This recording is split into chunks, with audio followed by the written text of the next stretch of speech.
Assalamualaikum warahmatullahi wabarakatuh.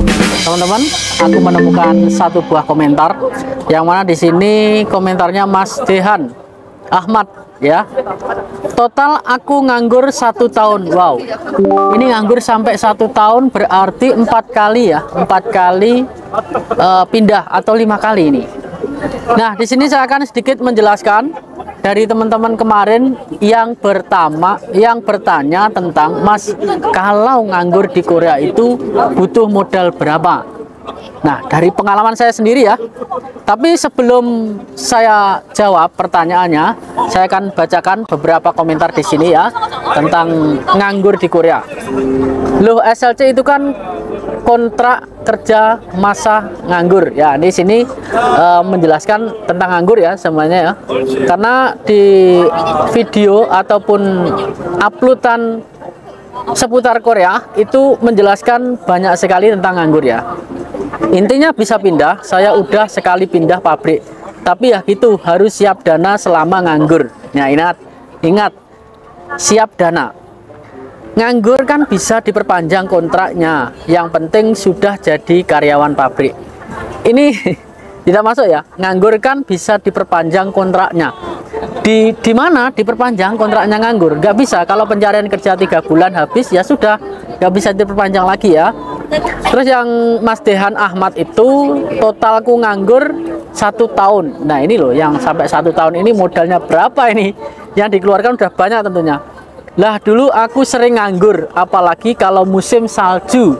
Nah, ini kerjanya di apa kok sering nganggurnya Mas Purnan ya? Lebih mengenaskan yang nunggu SLC udah bludak malah mau ada ujian lagi. Ini nggak nyambung. Oke, tapi ya memang kalau masih di Indonesia kita sedikit sedih teman-teman ya. Di sini akan saya sedikit memberikan informasi terkait modalnya nganggur itu berapa. Banyak teman-teman yang ingin pindah pabrik atau perusahaan dikarenakan pabriknya sepi atau tempatnya kurang nyaman dan ada banyak masalah di dalam satu perusahaan tersebut.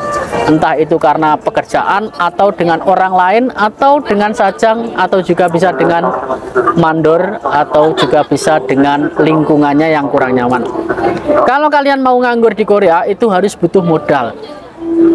1 bulan atau 2 bulan gaji sebelum kalian itu pindah atau nganggur itu wajib jangan dikirim ke Indonesia terlebih dahulu.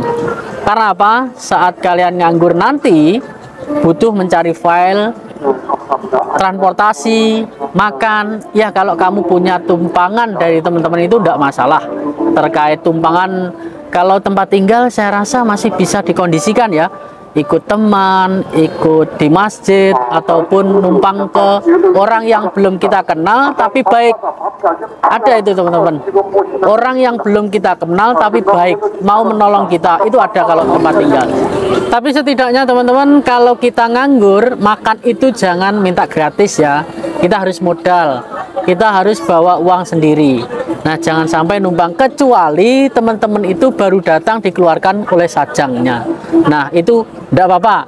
Itu minta tolong senior ataupun orang yang baik itu minta ditumpangi makan dulu. Tapi setidaknya kita harus keluar uang. Nah, berapa sih modal yang harus kita keluarkan? Itu tadi 2 bulan teman-teman. Jadi 2 bulan kita jangan kirim dulu. Karena apa? Saat kita nganggur itu kurang lebih kita butuh uang 1 juta untuk wirawiri dan beli alat.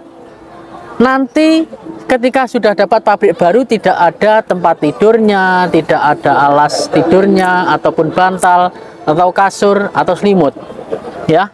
Dan selanjutnya kalau kita beli jampan sendiri, nah seperti itu untuk jaga-jaga saja. Alhamdulillah kalau ada itu bagus. Selanjutnya teman-teman kan kerja di tempat pabrik yang baru itu dalam 1 bulan belum mendapatkan gaji. Contoh nih, teman-teman masuk di tanggal 10, tanggal gajiannya tanggal 15, otomatis teman-teman itu 1 bulan lebih untuk mengeluarkan uangnya ya. Itu belum dapat gaji 1 bulan lebih. Jadi tanggal 10 masuk sampai tanggal 15 bulan berikutnya itu baru dapat gaji. Seperti itu teman-teman. Jadi menggunakan uang kita sendiri. Kecuali nanti kalau pabriknya itu 3 kali makan itu bagus. Nah, yang efektif minimalnya berapa Mas? Minimalnya setidaknya 2 juta. 2 juta won untuk nganggur selama 1 kali pindah ya, 1 kali pindah. Nah, 1 kali pindah itu 2 juta won.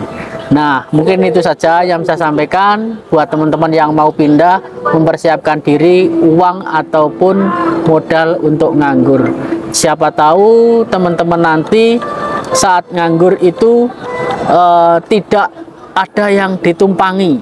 Nah, kecuali teman-teman punya banyak teman dan sering datang ke masjid, atau teman-teman ini bisa berkomunikasi dengan senior-senior orang yang ada di kampungmu, yang ada di sini, itu bagus, jauh lebih bagus, supaya meminimalisir, mengurangi, maksudnya mengurangi modal ataupun pengeluaran saat nganggur.